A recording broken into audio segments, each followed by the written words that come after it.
Starting off with the first verse, 1 Corinthians 7:2 says, "But because of the temptation to sexual immorality, each man should have his own wife, and each woman her own husband." So that just already goes to show there that one man, one wife, each woman has her own husband. And I'll say there's no S at the end of that. There's that, of course. And then if you go further down in First Corinthians, about three verses after that, I just got to find it on here because there's a good bit of verses on here. It's going to be 1 Corinthians 7:5. So bear with me as I try to find it. So I know it's on here because I know I just saw it not too long ago. So 1 Corinthians 7:9, we're almost there. Oh, 7:5. My apologies. That's a 7:9, but I meant 7:5, and I just saw it. I went past it. Shoot. Okay. All right, so 1 Corinthians 7:5 says, "Do not deprive one another, except perhaps by agreement for a limited time, that you may devote yourselves to prayer, but then come together again, so that Satan may not tempt you because of your lack of self-control."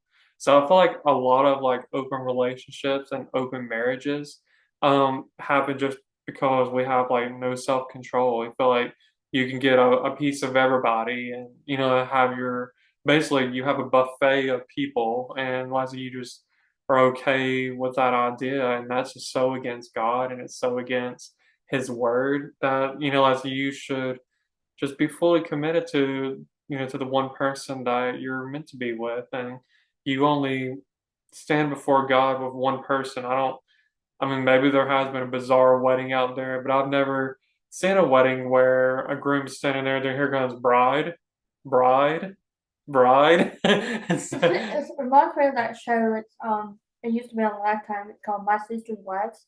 Yep, I remember that show. Yeah, the Sister Wives. Yeah, listen, I've even not that I've watched that show, but I've seen little clips there, like even like commercials, because I used to watch the Duggars Mm-hmm. on TLC, and I would always see Sister Wives show up like as a commercial, and it always seemed like there's always a wife mad at the other wife, and all that. And that just goes to show again about the competition that goes between all of the women.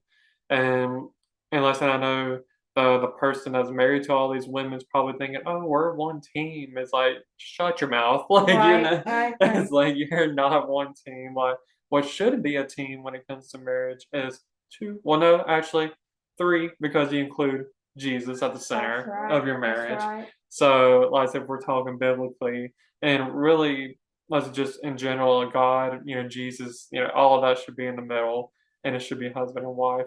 So when it comes to three people, it shouldn't be you, your wife, or husband, and a third person that Right. just jumps in there, because that gets a little messy. Yeah, and it also brings like you may not agree with this, but it also brings to me like a lot of toxicity. Like that person could bring like their financial problems, like baby mama drama, baby daddy drama, into that relationship, and it kind of just jeopardizes the whole entire thing. Yeah, and you're exactly right. I think that's, a really good point to make, to us. Yeah, it involves people from like your previous like times, like if you've been in an open relationship, and if you had a child with this person, then you break up with them, then you move on to the next person. That person has to, whether it's father or mother of that child that you had with that person, they're gonna be involved. So like, there's just gonna be a whole bunch of messiness that happens out of that.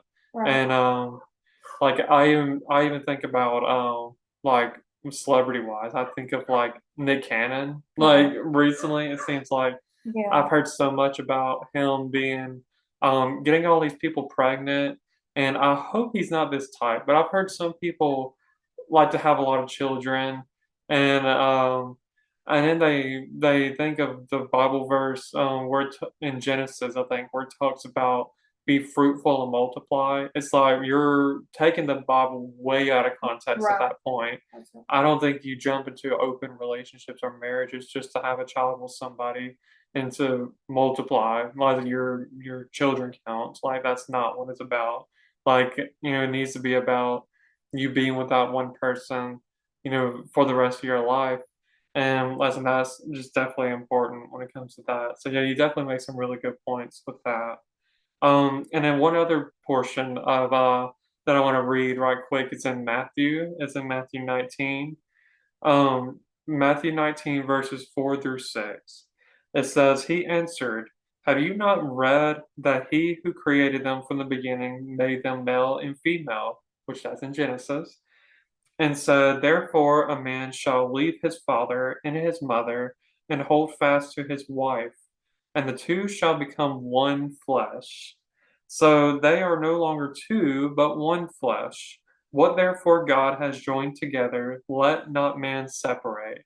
And I would even go to say, instead of not let man separate, you also throw in the idea of woman. Don't let no man separate you. Because I've even heard, like, I feel like I've seen on TV, I've seen reality shows where some women come in like, "Oh, I could take your man." It's like, Yeah. like, you ain't gonna take my wife from me. So nice try, but nope, you're not gonna do it. And you failed. You tried it, but you're not gonna succeed.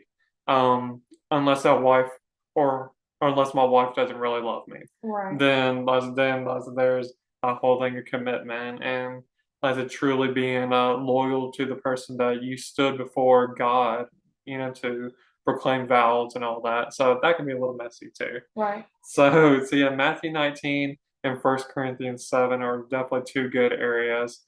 As far as supporting the idea of having one man and one woman within a marriage, and Right. having Jesus at the center of it all.